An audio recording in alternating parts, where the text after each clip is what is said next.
Happy Wednesday. It's the Jam Nation podcast with Jonesy and Amanda, my little school teacher dressed friend today. School teacher You look dress? like a little school teacher. Oh, is that a compliment? No it's offence good- to good school teachers. Good school teacher too. But you went to a school where all the school teachers were priests. No, I went to school where school teachers were women and priests. Which one do I look like? You look like a woman. Well, let's continue. Jam singles. We're going to meet another one today, Alora. She's 31. Brendan was fascinated because she's been a professional mermaid. Not an amateur one, a professional. I just didn't know there was such a thing. Mm-hmm. Leo Sale will be joining us to tell us about his wedding. He only got married just after 40 years of dating his girlfriend. Which leads us to our tribal drum. It's about time, the wedding edition. Also, Jim Jeffries. We had a sort of an odd chat with Jim Jeffries, but you never know what you're going to get with Jim. That's what happens. Listen out. Enjoy the podcast.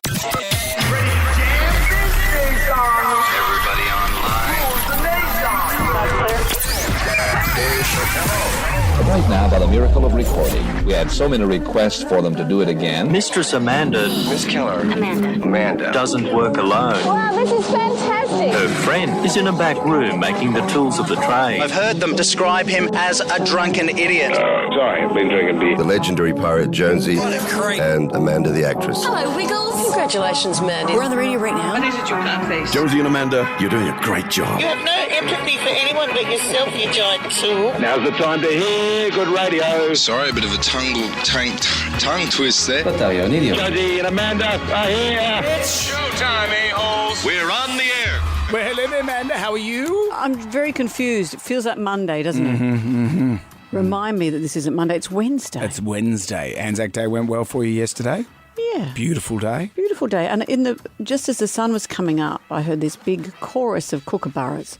And I thought, imagine how the men at Gallipoli would have dreamt of hearing a call from home like that. Sure. Yeah. Yeah, and the dawn services were well attended. Isn't it amazing? More than ever. In Gallipoli and here, amazing and wonderful. Yeah, because we're of the era in the 80s. Anzac Day wasn't a really big deal, was it? And then I remember at the time them saying, well, as the diggers die, people aren't going to be attending these marches anymore. I remember them actually saying that in about 1985. It's so great to see that it's well patronised or patronaged. Patronised? Patronised. That's right, patronised. Yeah. Yeah, I agree. Yeah, so I had a great day yesterday. What'd you do? Well, I had some beers with my neighbours in the afternoon. Nice. And I had some sausage sandwiches. And I figured... Oh, yeah, sausage well, you know, my sandwich, kids are all sort of yum. old and you never know where they are. So what happens is I'm eating a sausage sandwich in the afternoon. I thought, What time? Let's about drill down. 3:30, quarter to 4. Which could have been your dinner if you Could wanted it to be. and I had one sausage sandwich and I said, I won't eat any more because I don't want to push myself, in case dinner. And then I thought, well, my kids aren't going to be home. I'll have another sausage sandwich. Delicious. As I've finished that and I've got a little bit of a full tummy, my phone pings. It's my daughter. She says, I've made us a delicious meal for dinner tonight. So don't eat too much. Oh, no. Don't fill up on the cheese. Yeah, don't fill up on the cheese. So then I'm eating this delicious meal. What'd she prepare and what She time made did you this have that? chicken schnitzel thing, and that was like at about 6 o'clock. Oh, after 2 sausage sandwiches no. at 3 o'clock. It's too much. It's like an eating competition. Oh, now how did that manifest? Oh, I was so tired. I went to bed at 8 o'clock. I said, I just got to go to bed. Before dessert came out. can't deal. Gotta go. And then I woke up at 11 o'clock to go to the toilet. Like Yeah, you know. boy toilet. Yeah. What, poo. Yeah, it was the midnight special, we like to call it in the trade. And what you and I have often discussed is, if you need to do a wee in the middle of the night, Yep. you can drift in, drift out without Yeah, waking up but too much. It's a whole routine. You have to hopefully wake up enough to And- do a poo in the middle of the night. My wife doesn't come to bed until later. So I've had a good, fruitful sleep Oh. between 8 and 11. And then I've woken up and I've had to deal with this. So I've gone into the loo. At that point, Helen's come to bed and she sees me in the loo. So she Sees you? No, sees that the door's shut. Okay, gotcha. Yeah, I'm just walk in. Right. I don't know what sort of relationship you have. No, but you have a door. But then she's all concerned. She's like, "Are you okay?" I'm going, "Yeah, it's just the way the situation. Have you got a sick tummy?" No. What I've done is I've eaten, and then I'm explaining all this. So it's a whole routine. Then you're fully awake. and that's the midnight. poo. She should It's the just be worst. relieved that you got up to go to the toilet. Indeed. Well, that's just around the corner, isn't it? That's the future. Yeah, that's right. Where That's you the future debate as you whether you get can be older. bothered getting up to go to the toilet. But you're lying in bed and you're thinking, can I sleep through Yeah, this? I know. Can I get back Can to I sleep? reabsorb? No, you can't. No. Get up and deal with it. Oh, no need for your language. Jeez. That's what you say to Harley. action-packed show today. Our mate Leo Say is going to be joining us. Lots of things on the show. He's requested a Zoom meeting with We're us. going to have a Zoom. If I wasn't so full, I'd order some pastries. Please. We've also got Instagram. And do you want to do Make 7? Please. Question 1. What type of food can be served sunny side up? Jam Nation. Podcast. We have the Magnificent 7 for you. There are 7 questions. Can you go all the way and answer all 7 questions correctly? If you do that, Amanda will say... I hope you don't have a midnight situation. Yeah. Yeah. See, our version of a midnight situation is 11 p.m. where you think you've had a full night's sleep and you wake up and that's not the case. Other people probably have it right about 4 o'clock when we get up. Yeah, I've got up at 11 o'clock at night and got ready for work. Have you? And I thought, well, hang on, what's going on? There's kids still playing outside. What's going on? What kids are playing outside at 11? Little Eshays hanging around. So keep it down, you little Eshays. This old man's trying to do a poo. I need me peace. Anyway, it's about getting question 7 right. Look, it's Ron of Helensburgh. Hello, Ron. Hi, how are you? Very well, thank you. What type of food can be served sunny side up? Fried egg? Yes. Often found online after a long social media post, what does TLDR stand for? I've seen it and I've never known what it meant.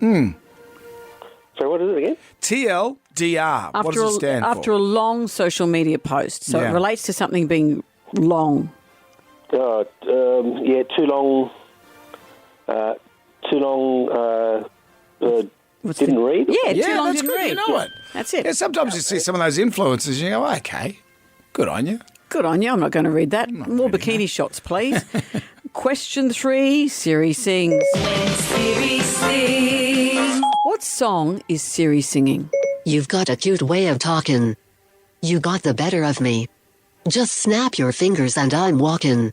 Like a dog hanging on your lead. I'm in a spin, you know. Shaking on string, you know. Wow. Do you know, Ron? Oh, no. I'm sorry, no.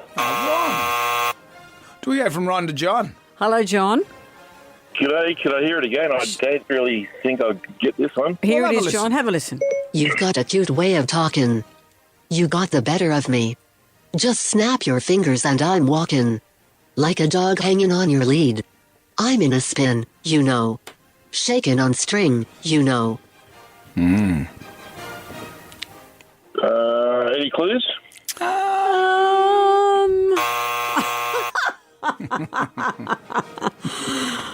I don't know how to give you a clue without giving it away. Yeah. I'll say this, curly hair. Curly hair. That's the only clue. Does that help you? We retracted the buzzer. No, you can't really, once the buzzer's done, it's done. Okay, well, the curly hair is the clue. Jam Nation. We're into the Magnificent 7. We're at question 3. Siri sings. Hopefully we're playing this now for the last time. Have a listen. You've got a cute way of talking. You got the better of me. Just snap your fingers and I'm walking. Like a dog hanging on your lead. I'm in a spin, you know. Shaking on string, you know. Well, let's see if Scott from Penrith, you knows. The clue was he's on our show today. Curly hair. It's not Jim Jeffries. Do you know who it is, Scott? Oh, Scott. Scott. Oh, It's just too Scott, hard, mate. come Come on. on. Jackie's in Ingleburn. Hello, Jackie. Oh, Hi, Jackie. hi. Hello. What's the song? Sorry. I've got no idea. Sorry. Maureen Cinderella. It's not too late for me to go home. Maureen. Hello, Maureen. Yeah. It's got to be You Make Me Feel Like Dancing, Leo Yeah. Sayer. It Thank is. you, Maureen. Yes, it is. There we go. That's the song. Good on you. Question 4. This is multiple choice for you, Maureen. How many AA batteries were needed to power the original Game Boy? A, 2, B, 3, C, 4. How many AA batteries? Oh, my goodness. I'll say 4. It was Yeah, 4. it's a little power sucker, that thing. Yeah, I know, but 4 batteries in that small little Yeah. machine. Like I said, it was a little power sucker, that thing. I've been called worse. What's the Australian name of the game Americans call tic-tac-toe? The Americans call it tic-tac-toe. We call it something else. Noughts and crosses. That's right. Brings you to question number 6, Maureen. What is the name of Prince William and Princess Kate's third child? Louis. Yeah, he turned 5 over the weekend. See that cute picture of him sitting in a wheelbarrow? So cute. He's so cute. They put Harry in a wheelbarrow as well. Off you go. Not so Off you cute. go, mate. There's Camilla in as well. Off you go. The Australian War Memorial is in which state, Maureen? In the ACT. It is, Yes, of course it is. Congratulations to you. You've won the jam pack. It's all coming your way. A high tea at the Sea Cruise. Cruise Sydney Harbour for Mother's Day high tea with Captain Cook Cruises. A $150 Hurricanes grill voucher. Feast at Hurricanes Grill Restaurants in Circular Quay and Brighton Sands. And Jonesy and Amanda Carrick-Choose for you to colour in some Staedtler pencils. Anything you'd like to add there, Maureen? Oh, thank you very much and have a lovely day. Thank you. Well done. That's made my day. Good on you, Maureen. Jonesy and Amanda. Jam Nation. Podcast. Are you ready to go? Go. Here, go for landing. Let's go, you dumb idiots. Thumbing through the Jalmanac, our big book of musical facts. On this day in 1980, Blondie were at number 1 on the charts with Call Me, which featured in Richard Gere's movie American Gigolo. That's right. Do you know Giorgio Moroder produced the movie and the song? You know Giorgio Moroder? Close personal friend. Yeah, close personal friend? Mm-hmm. Really? No. But I do know who he is. Sure. Debbie Harry wrote the lyrics to the song. He told Billboard magazine that his difficult experience of recording this song with Blondie taught him not to work with rock bands. Oh. There are always fights, he recalled. I was supposed to do an album with them after that. We went to the studio and the guitarist was fighting with the keyboard player. I called their manager and quit. Stevie Nicks was originally asked to help compose and perform a song for the soundtrack, but she declined because she was in her own fight with her band Fleetwood Mac. They're always fighting. It's exhausting. That's why you got isn't to it? go solo. Yeah. Or maybe join the Wiggles because they don't Oh, fight. there'd be fighting in the Wiggles. No. There would be fighting in the Wiggles. Who wants their crusts cut off? Jeff's always asleep. Wake up, mate. I've been doing all the work. Who's eating all of my roses? Dorothy. Dorothy and Wags, you big fat dog. Who's picking that up? Anyway, this is not getting us any closer to this. Call me. Jam Nation.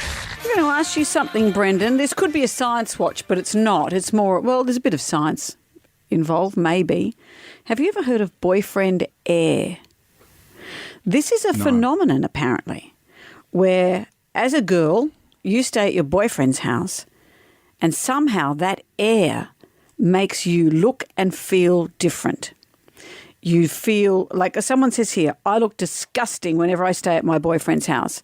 I blame boyfriend air. Boyfriend air. That the air is different, therefore your skin feels different, your hair is different, you look and smell different. Here's a TikToker explaining it. I am so happy people are now talking about boyfriend air because I actually thought I was going crazy. I spent a lot of time this past summer at my boyfriend's apartment in New York, and I remember taking a full body shower and the next morning waking up and being like, I feel so dirty. My hair was getting greasy like crazy. My skin was looking different, like everything. My makeup wasn't staying on right. I was like, what is going on? I felt like I was reapplying deodorant all the time. I was like, maybe I'm going crazy. Like, maybe it's the New York water. I'm not used to it. And then a few months ago, I started seeing all these TikToks about boyfriend air. Totally get it and can see why now. Like, it just makes sense. And I know it's a thing because it was only in his apartment that I would feel this way. When he'd come to me, it was fine. And I was like, oh, maybe it's because I'm, like, walking in New York more. It's summertime. No, it was boyfriend air. It was boyfriend air the whole time. Maybe that's to explain everything. Tucker Carlson leaving Fox News. Boyfriend air? Yeah. Well, another user of TikTok said it feels like this could be because of the hormones our bodies release when we're around someone we're romantically and sexually attracted to. So, but she said that when he comes to visit her, it's not the same. I have a theory. I think it's because when you don't stay in your own house, you smell different because you're not using the same shampoo and soap. Sure. You don't have your own products around you. His sheets would smell different because different laundry powders, all that kind of stuff. He's a man and he hasn't washed them since he bought them. Yeah. I think that's why. I think that's why. You'll have to check it out when you go around to your boyfriend's house. Yeah, I'll have to ask him. My boyfriend heir to the throne. So much going on. Jonesy and Amanda. Jam Nation. Podcast. I'm so lonely, so lonely. No need to feel sad and blue. Let Jonesy and Amanda find love for you. We've become Married at First Sight experts, but we're real experts, man. Well, we're actually sincere. And We're since sincere. we've spoken about this, we are sincere. We are sincere.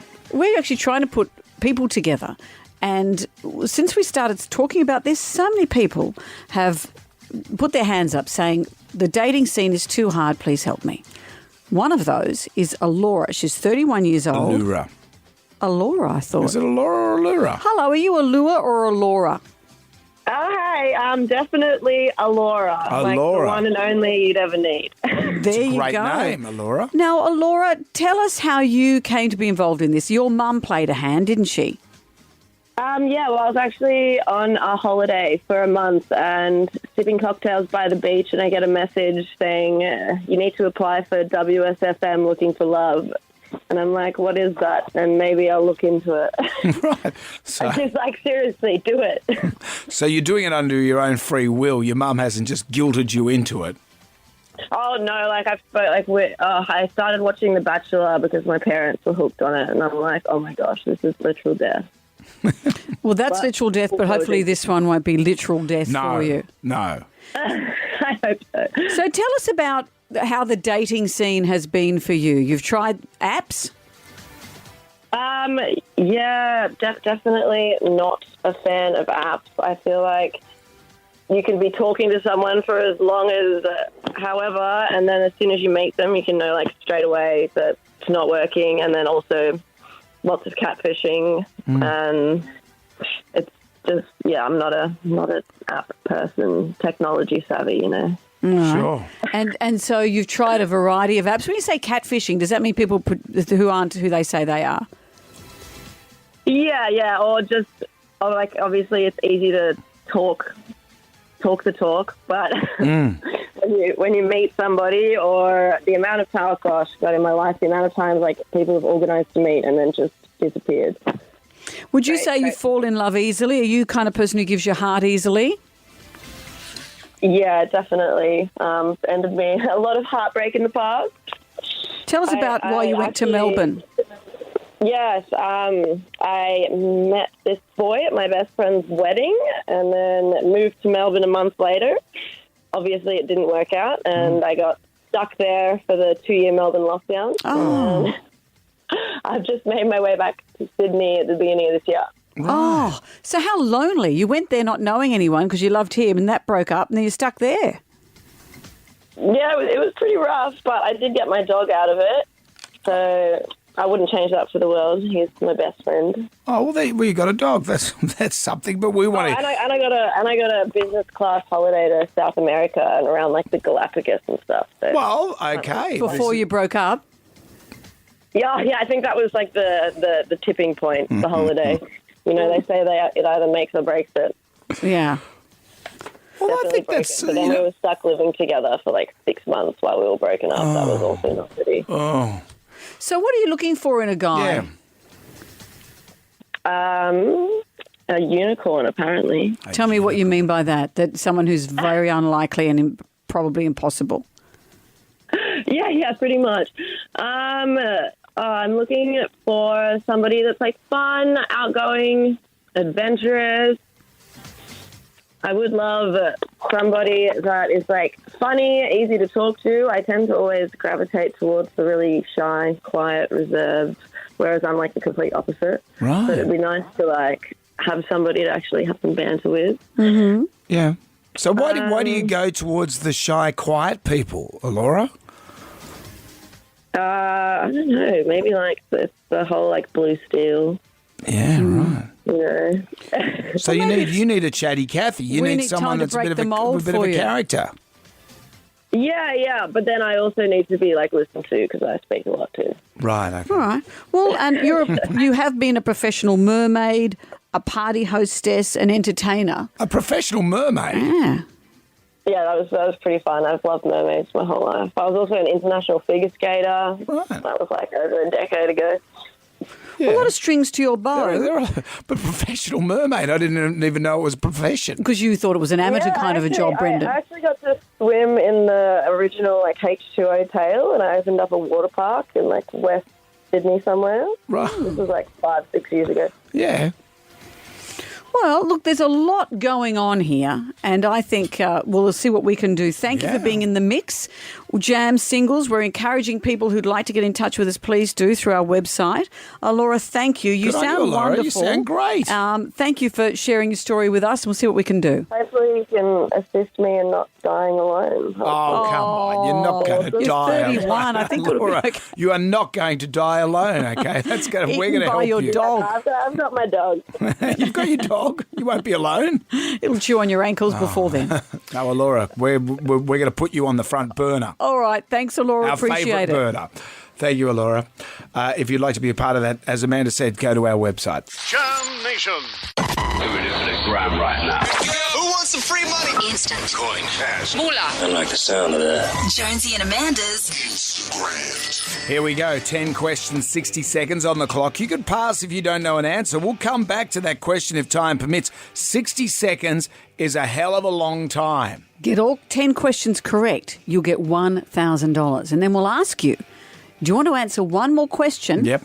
Correctly, you'll get $2,000. If you don't, you walk away with nothing. We just did a dry run, which is a terrible phrase, on this, and really, Johnny Dumbo would Oh, get don't this. say it. Johnny Mondays, it doesn't matter how easy they are. You get anxious and Sure. you run out of time, and that's what happened on Monday. So I don't like when you say Dumbos.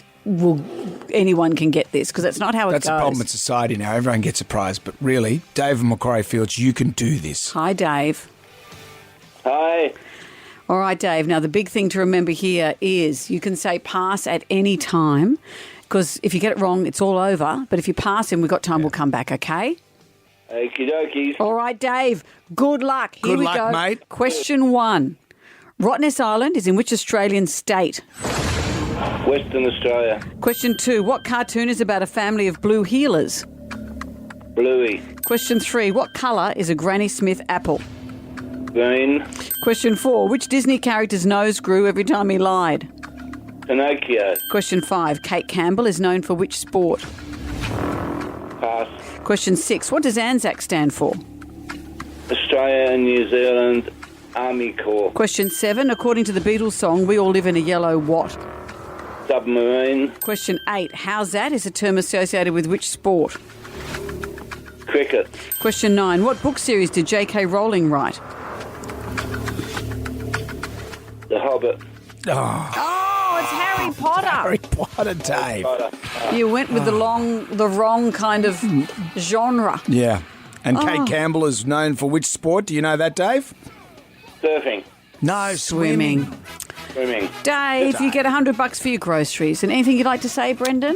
Dave did well. He got, could have done You better, put too much pressure on people. I Life think is you about do. pressure. No, it's not. Life is pressure. Life's pressured enough. We're giving people opportunities. It's not a school exam. It's not Relaxo FM. Well, it should be. We'll be back tomorrow where we can relax OFM. Jam Nation. Leo Sayer is going to be joining us on the show today. Last time we saw Leo, he came and sung for your 60th birthday. Remember that? Oh, yeah, yeah. We love you more than we can say. And especially Jonesy. We love you more than we can Isn't he great? It was such a lovely surprise. Remember, I was blindfolded and taken Yeah. downstairs. Yeah. I thought, I'm going to be put in a shallow grave or someone's going to propose to me, one of those secret things. It's a new show coming out on 7. And instead, out from behind the vending machine, jumped Leo Sayer and started singing. It was wonderful. Yeah, I put $5 in there. I was hoping for Daryl Braithwaite. I was going for a packet of chips. Got Leo instead. But we're going to be talking to Leo today. He's got a new tour coming up, but Yep. there's also something big that's happened in his life, and I know he won't mind talking about this, is that he has just got married to his partner of 40 years, Donatella. You're looking at me like that's the most normal thing. The normal thing, it seems to be, the usual trope, is you meet someone, you go out for a couple of years, you get married. How long was it that you and Helen were together before you got married? Ooh, probably about 2 years, I reckon. Like a year, then engagement, then, wedding. 2 years, all up. Yeah. I think we were something similar. Yeah. We decided very early on to get married, and then because I was still travelling with Beyond 2000, it's probably 18 months before we got married. But what about that? 40 years. 40 years. He's been with the same woman and only just now decided to get That's married. longer than a Greek engagement. There was a running joke about the Greek engagement. It goes for a long, long time. Well, sometimes you meet those people who they say, oh, we're engaged, or the guy proposes, then thinks he's off the hook having to do any work. Well, it's a bit and of it a- just keeps going, and no wedding ever gets Well, it's planned. been a breathing space because my son just recently got engaged. The most which was exciting great. thing. I It's was wonderful. so pleased. Yeah. But my daughter's boyfriend, he's suddenly gone, well, yeah, no point getting engaged right now because he doesn't want to rain on anyone's parade. Having said that, suddenly I said, "Mate, you're all on eyes easy will, street." all eyes will be on him as soon as the Yes. son gets yeah, married. but right now he's on Easy Street. Yeah. Living the dream. You know how I'm a big fan of India Hicks. She lives in the Bahamas. Yeah. She's King Charles' goddaughter. She's a brilliant designer. I love her design eye. She's become a bit of a humanitarian. part of your clan. Well, only that I idolise her. But she looked you up when she came to Sydney. And I met her. It was the most exciting thing. She and her partner, David, have been together for 25 years, have 5 children together, only got married last year. And she said that when her daughter went to school and said, because her kids go to school like probably in England and then fly home for holidays to the Bahamas, said, oh, my mum's getting married. Oh, who to? Oh, to my father. 25 years they were together. And the wedding, she said, only from stuff I've read, where she said getting married didn't really matter so much to them. David had proposed once very early on, but they said, oh, we don't need that. Yeah. But the kids wanted it. The kids wanted to see the parents Sure. married Well, you before gotta the kids make it- got married themselves at the age of 50. You got to make it official. You got to have the right paperwork and all that sort Do of you stuff. think? Yeah, I like being official. That's a big deal. But sometimes by the time, if you buy a house, that's commitment. Have children, it's commitment. Sure. All those old signs of, in the old days, commitment, we now have those things without having to get married, and you still have protections under the law without having to get married. But the tribal drum is going to beat for It's About Time, the wedding edition. I think I want to marry you. Yeah, eventually. How long were you together before you got married? Oh, I like it. If it's 18 months, don't bother calling. Yeah, we want some. We want some extremes. But can anyone go longer than Leo though? Well, I don't know. 40 years. 40 years. You don't have to go longer than 40 years to give us a call. Jam Nation. Podcast. We always like when Leo Sayer comes on the show. He always gives us good quality content. He seems to forget that he's broadcasting Yeah, because he'll yeah. launch into some story. Remember that time he dressed up as a Nazi at the... There was someone's big party and everyone it was back in the there. day, yeah, it was a fancy dress thing. Yeah. It's before Harry did it, before Dom Perrottet did it. So they're back in the 90s. Anyway, you can't do it now, obviously. But he's an excellent raconteur. But one of the things I want to talk to him about is, yes, he's got a new tour happening, etc. But he also recently got married to the same woman he has been with for 40 years, Donatella. And we were thinking about these kind of relationships where not everyone does meet someone and then think the usual path is in a couple of years' time you get engaged and you get married. Sometimes relationships don't go like that. So the tribal drum is beating for It's About Time, the wedding edition. I think I want to marry you. Yeah, eventually. Terry has joined us. Hi, Terry. Good morning, team. How are you? Great. Very well. Are you married? What's your story? So we've been together for 23 years, 24 years this year. Engaged for 12, and just nothing has eventuated. He's quite happy to carry on. You said he is. How about you? I'm the one that's always put the pressure on, but he's the one that puts the brakes on, and he's happy as he is. It's just a certificate. Nothing will change. But is this sad for you? Because are you getting family pressure, and the fact that after all those years together he proposed and then nothing's happened? Is this hard for you? Oh, look, over the years it was, but now, 23 years on, everyone's over it. Right. Everyone's just accepted it and moved on. Well, it's hard for you though. Yeah, if you know, it is. you're saying he says it's this, he says it's that. You're half of the relationship. Yeah. I think the hardest part for me was when we brought a child into the world, and that child took his surname, but I don't have the same surname. So that was probably the most difficult part to it all. And also, yeah. And as you get older as well, when you meet someone new, they say, "Oh, what's your situation?" You say, "Well, I'm engaged," and they go, "Well, hang on, how old are you? Is that recent?" Do you get asked that though? People just assume you've got a child together. People just assume you're probably a married couple. Correct. Yeah, correct. And then I do the whole, I refer to him as my partner. You know, I don't refer to him as my husband. So, people assume that you're married because you've been together for so long. Yeah. And did you get any jewels, Terry? Any jewels when we got engaged? Well, did you get some? Have you got some loot out of it? I do. But you know what? I don't even wear the engagement ring anymore. It doesn't really have much significance. Oh, well, just get married. I think you need to have a chat with him. Make it. It's a done deal. How old's your child? She's 6. And it might end up mattering to her, like maybe. A little ring bearer at the wedding. I can see it all. Well, Terry, I hope that you find your peace with this, whichever way it goes, because you're 50% of that relationship. You're allowed to say, oi, this matters to me. Well, thanks for sharing that. We're going to take more of your calls. It's About Time, the wedding edition. Jonesy and Amanda. Jam Nation. Podcast. Wake up, people. Up and at 'em. Time to go to work. I don't feel like working today. Can I just stay in bed? Leo Sayer is joining us on the show today. We love when Leo swings by, and exciting news, he's finally getting married. He's been with the same partner for 40 years. It's not a pregnancy. Maybe. You have to put it to him, Shotgun. Donatella's dad's down there. You better make an honest woman of my girl, mate. Well, who would know? Well, we'll ask him about all that. But we've been hearing about these couples that have been together for years and years without getting married. The tribal drum is beating for It's About Time, the wedding edition. I think I want to marry you. Yeah, eventually. Kat has joined us. Hi, Kat. What's your story?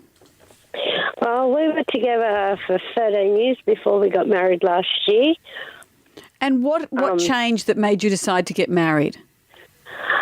Well, we wanted to get married, but everyone was trying to plan our wedding all the time, and I didn't want a big event. Couldn't fit all my family in the same room. And basically, in the end, after the kids had been harassing us, I said to my husband, if he went over and met his family, when he come back, we'd get married. And it was just us and the kids and our parents in the end. So how many kids have you got together? 5. Right. And it was them saying, why don't you get married, that actually pushed it over the line, really? Yeah. And do you feel any different being married? No, he does less around the house now. Well, that's an upside. That's naturally. That's what happens. You get less sex and you do less around the house. That's what happens when you get married. No one wants that. I didn't say less sex, just less around the house. Yeah, well, actually, you got 5 kids. Stop. Thank you, Kat. Louise has joined us. Hi, Louise. Hi, guys. How are you? Very well. Is this your relationship we're talking about? No, it's actually my grandparents. And similar to the last caller, us grandchildren took it out of their hands because when they weren't married after 67 years... Oh. Yeah, they got together quite young. And then my mum was their first child and she was born quite early. And so the idea of getting married kind of fell in the back of their mind as they went on to have 4 kids.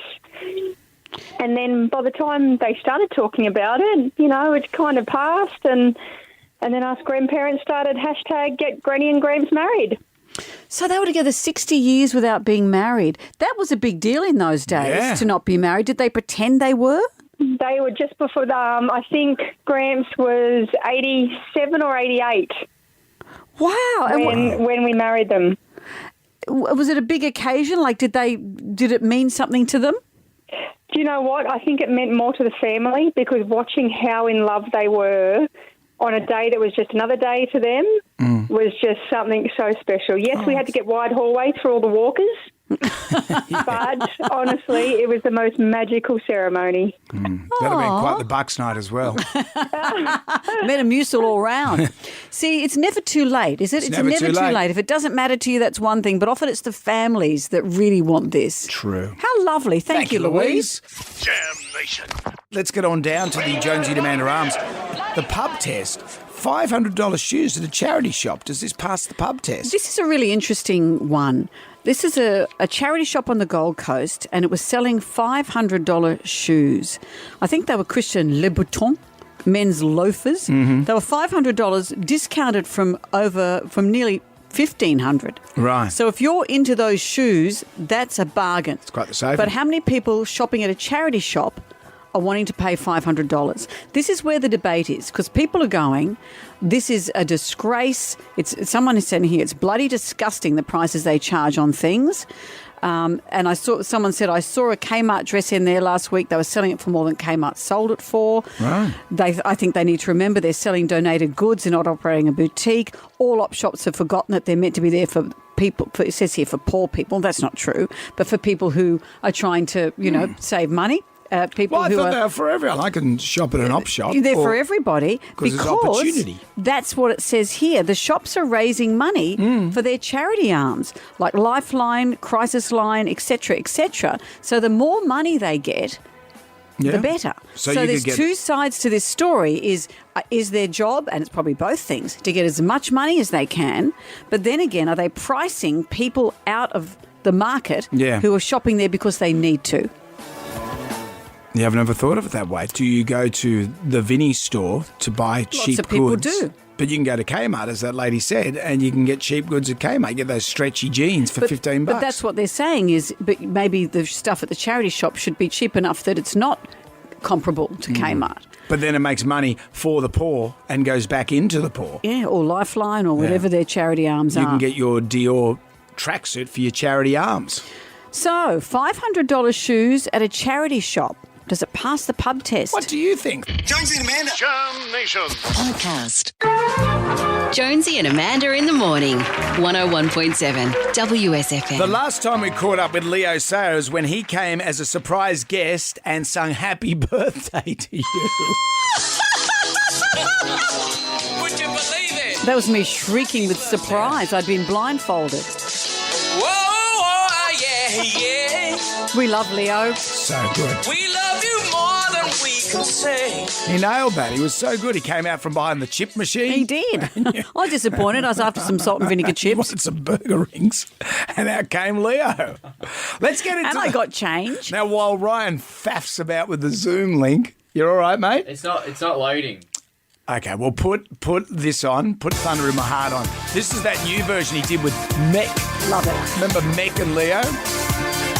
We'll talk to Leo Sayer next. Jam Nation. Our next guest is a very good friend of ours. We're excited to speak to him, not only because, well, he's got a new show coming up, but also congratulations are in order. He got married to his partner after nearly 40 years of being together. So much to discuss. Leo Sayer, Congratulations. hello. How you doing, guys? Is it Good true? to see you. Is it true you're going to have a baby? Was that the thing you had to? No. Shotgun wedding. And somebody actually said, what about the honeymoon? And I said, well, we've been together 39 years, so I'm not sure the honeymoon relates, Well, you and Donatella have been together for so long. Did you just suddenly one day go, you know what, we should do this? Well, that's exactly what we've done. And I suppose we've come to a comfortable time in our lives. I mean, home-wise, we're settled now here in the Southern Highlands in Australia. I can't think that we'd go and live anywhere else. Life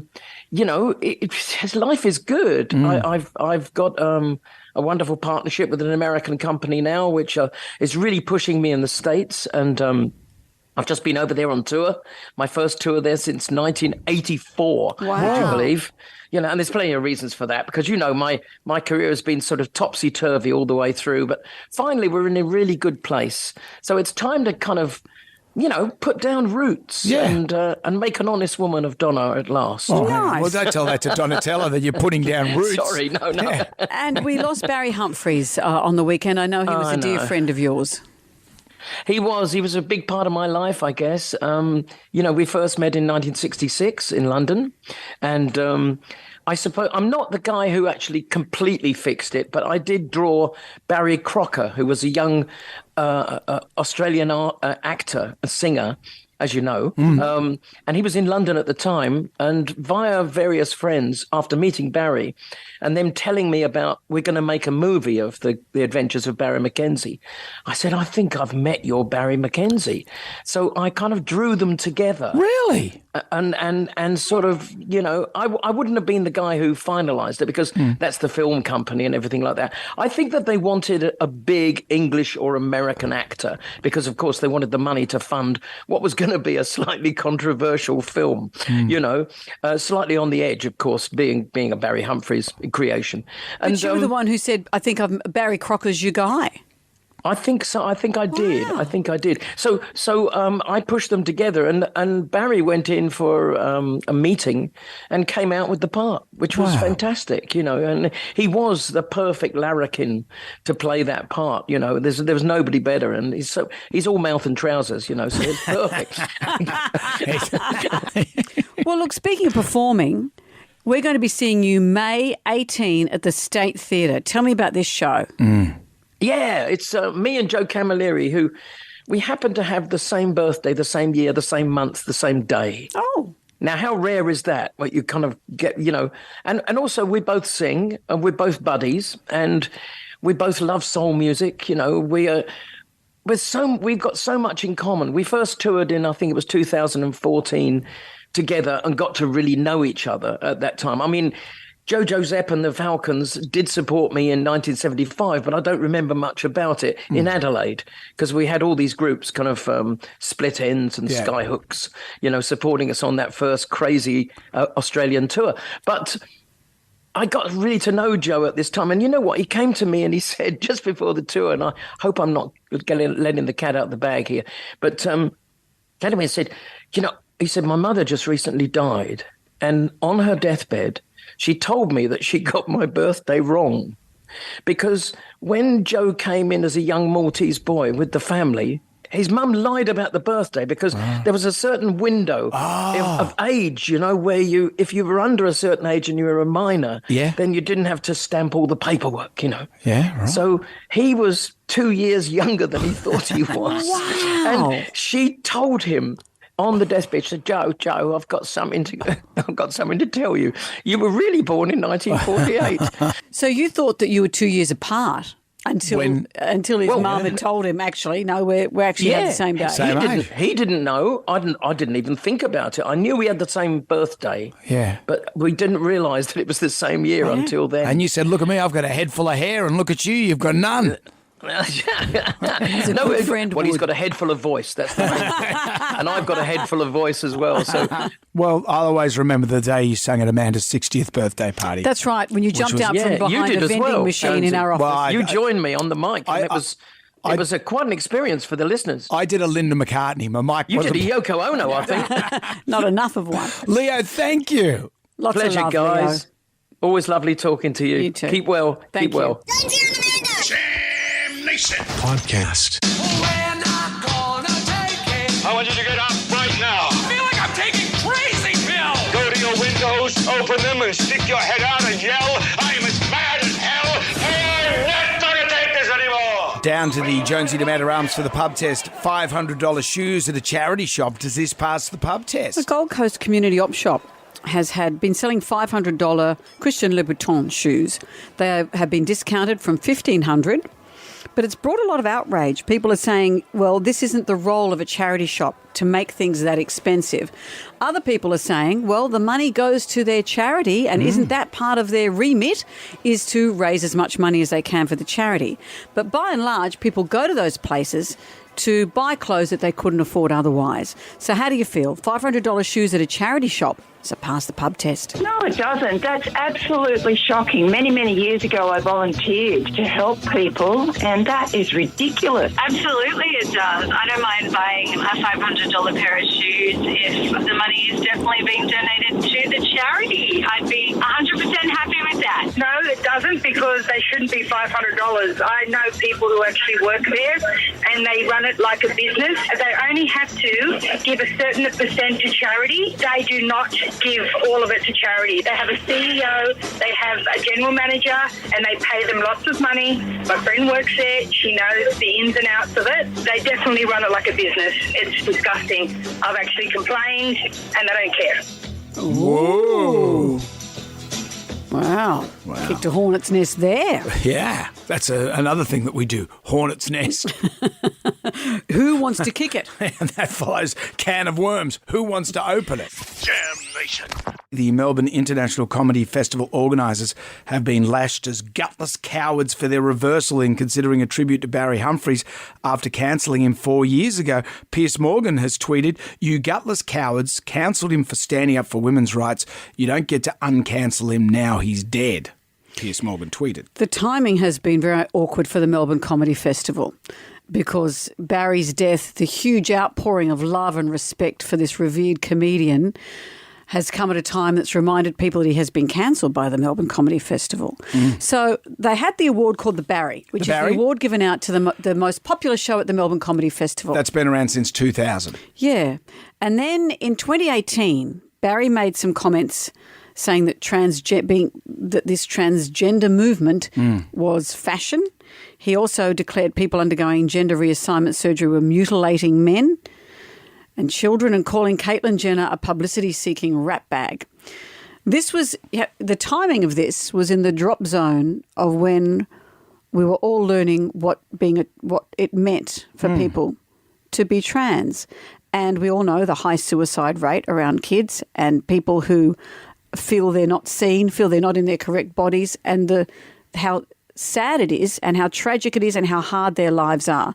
So that's why the Comedy Festival decided to rename the Barry, and I think it's just the Melbourne Comedy Festival Award now. Yeah, not the Barry anymore. No, and of course now that this, as I said, huge outpouring of love for Barry Humphries, and people saying, well, wasn't the Melbourne Comedy Festival terrible for cancelling him?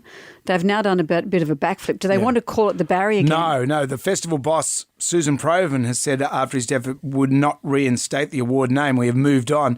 But on Monday, the festival tweeted it was working on a tribute for Barry. So you could still do a tribute, but I still say you could do. He's an 80-year-old guy. 89. 89-year-old guy. You can't ask an 80-year-old person their opinion on transgender. Okay. Well, this is a man who made a living dressing as a woman. Yeah, of course. But I'm just saying, look, just before you start loading up the truck with pitchforks. Excuse me. As we become more evolved as people, there's stuff that we would have done on this radio show 10, 15 years ago that we wouldn't do now. Of course. And that's not cancel culture. That's because it's society expects something from you, but you can't cancel Barry for what he said. I agree with you. So don't call me a pitchfork carrying. No, I'm just saying everyone villager. Gets fired up about as soon as you say the word transgender, everyone goes, oh my God, he's having a go at transgender. I'm not having a go at transgender.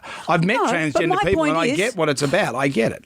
My point is you're entitled to ask Barry Humphries an opinion on it because he's spent his life dressing as a woman. I know, but you're asking an 80-year-old man his opinions are going to be. Do you hang out with 80-year-old people? My father is one of them. I do ask him his opinions. And what does Art say?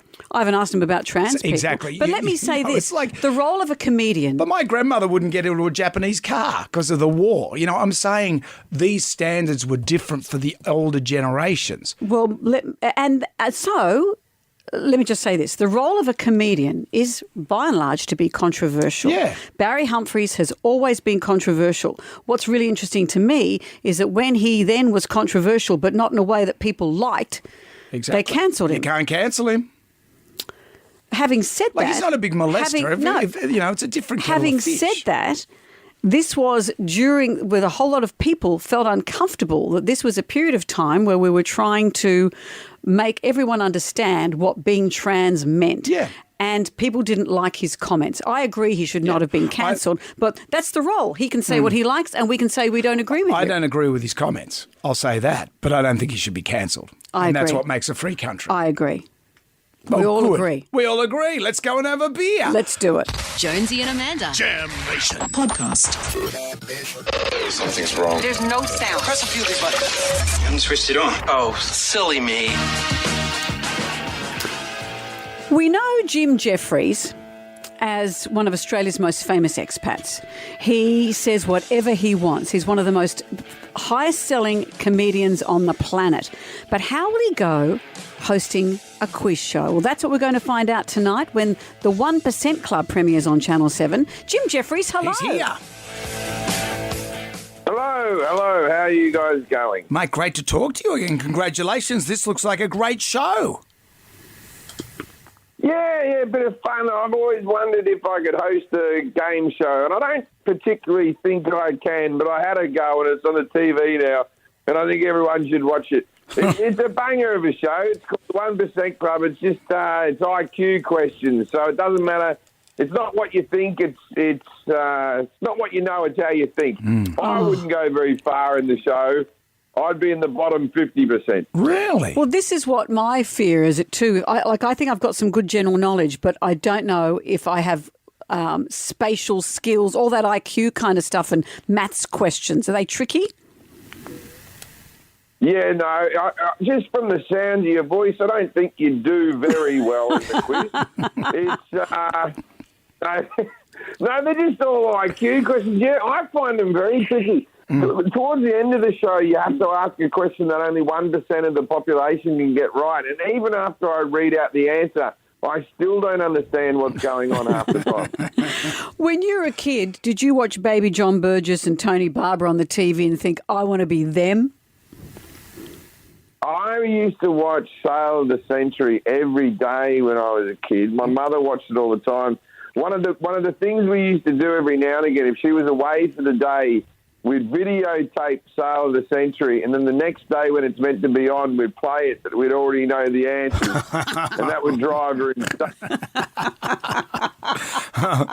Was that in the Tony Barber days or the Glenn Nice Prize Ridge time? Well, I lived through Glen Ridge. I lived through Tony Barber. But the only one that I can really remember seeing clearly is Delvine Delaney. Oh, yeah. Oh, yeah. Well, that was because Delvine had in a contract that Tony wasn't to kiss her. Really? Yeah. Really? Yeah, so when she came on, so Tony, you know how he'd always give Victoria Nichols a bit of a kiss, and so when Delvine came on, there was none of that. Did you dream about her stroking your white goods, Jim? No, now you've made it all very sordid. No, she'd come on and stroke the prizes. Yeah, but calling it your white goods, that's a terrible thing. Why would you say such a joke? You made me uncomfortable. Wow. You would have made, if Delvine's at home, she's very uncomfortable right now. She just lost her husband. I don't know why you're being so mean to her. I wasn't being mean, but I know that many, many men, including Brendan Jones here, had a crushie on her. Come on, she was fantastic. Yeah, she was. Oh, I love Delvine. She was on the Paul Hogan show as well. That's maybe why I got into comedy. It's all coming back to me now. This is where it started. This should be a question on the 1% Club, perhaps, for and you could answer that. Because I look at the questions. Sorry, go on. No, I was just looking at your, because you've straddled everything. You've got a successful comedy show over in the States. You're hosting a TV show. Like, are you going to take over from Tucker Carlson next? Is that Carlson? Is that going to happen? I don't know if Tucker Carlson's going to leave. Well, he just quit Fox, didn't he? Yeah. No, he didn't quit. Don Lemon just left today. Yeah, and Tucker didn't quit. I didn't know there was job opportunities starting up again. Yeah. Well, I think you got to make hay while the sun shines, mate, and you are on fire. Well, I think Tucker got shafted, so there's an opening there for you. The Fox Network would like the guy with the gun control routine. You reckon they'd pick up on me? This is a good voice for our network. I think it's time. I think it's time for you to shine. I think your material would just go so well on Fox. But right now, my material doesn't go well on my own TV shows, let alone on Fox. Well, the 1% Club is going to be great because it premieres tonight, 7:30 on 7. I will be watching it, Jim. Absolutely, looks great. Are you still there? Oh, we've lost Jim. No. Sorry, guys, we've just lost him. Is he okay? He's not dead. He hasn't been shot, has he? Is he all right? Sorry. No, that's all right. And we'll have to end it there. Well, naturally, unless you want to talk for another minute. No. Anything you want to say? Maybe Fox. Delvine Delaney? Maybe Fox cut through and got hold of him. God, you don't think of that. All right, well, thank you. Please give Jim our best. Yeah, pass on our regards. Always so personal when we catch up with him. Jam Nation. Everybody shout. Come on now, sing out. It's time for the goodies. You know, Brendan, there are some musings you can keep to yourself. You know, you ride home every day with that motorcycle helmet. There's a lot of thoughts that just get There's trapped. people saying the Baha Men, who let the dogs out. There's a lot of dogs in that film clip. I can't help if I speak film clip. Okay. You could win $20,000 cash thanks to Hare and Forbes Machinery House just for recording your ghoulie. Yeah, and here's how you do it. You download the iHeartRadio app, you go to WSFM, press the microphone, record your ghoulie. What gets my ghoulies is councils pay a lot of money to build bike tracks, and in peak hour you find some idiot riding a bike, blocking all the traffic and not riding in the bike track. That's what gets my ghoulie. I love those bike tracks. I ride in them every day. They're not for you. What do you They're mean for they're not for dogs with the Baha Men. I love them. What else? You know what gets my ghoulies? When you ask your teenager to do something like take out the rubbish and they say, yeah, I'll try, like it's not rocket science. And then when they forget, they come back here, well, I only said I'll try, never said I'll actually do it. That gets my ghoulies. I always think the I try is I'll try and fit it in around my incredible busy what schedule. are you doing? You're not splitting the atom, mate. Just take the rubbish I'm out. making a box girder bridge. You're not analysing the Baha Men. Out with the bad, in with the good. If you dipped out, doesn't matter. You can always download the iHeartRadio app, go to WSFM, press the microphone, record your ghoulie. It's 5 to 9. Our favourite caller, email or Facebook friend wins a set of Yamaha noise-cancelling earbuds, courtesy of the Australian Hi-Fi Show. It's happening the 28th to the 30th in Sydney. 28th to 30th of April. Yeah, it's happening now. Almost. No, it's coming out. Yeah. Jonesy and Amanda T-Towel, an 18th birthday key ring for you as well. We spoke to Leo Sayer. He got married to his girlfriend of 40 years. Tribal Drum was beating for It's About Time, the wedding edition. I think I want to marry you. Yeah, eventually. Here's Louise from Redfern. Actually, my grandparents, us grandchildren, took it out of their hands because when they weren't married after 67 years... Oh. Yeah, they got together quite young, and then my mum was their first child, and she was born quite early. And so the idea of getting married kind of fell in the back of their mind as they went on to have 4 kids. And then by the time they started talking about it, you know, it's kind of passed, and then us grandparents started hashtag get Granny and Grams married. So they were together 60 years without being married. That was a big deal in those days, to not be married. Did they pretend they were? They were just before, I think Gramps was 87 or 88.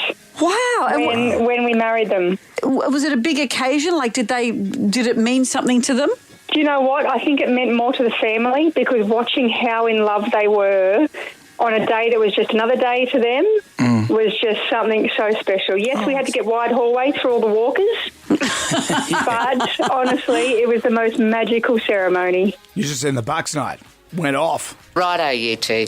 That's enough. Metamucil daiquiris all round. Ugly Phil's up next with the $50,000 10-4 payday. We'll be back for Jam Nation from 6 tonight. See you then. Good day to you. Well, thank God that's over. Goodbye. Goodbye. Wipe the tear, baby dear, from your eye. Catch Jonesy and Amanda's podcast on the iHeartRadio app or wherever you get your podcasts. One swallow, chin, chin, your chin, chin, goodbye.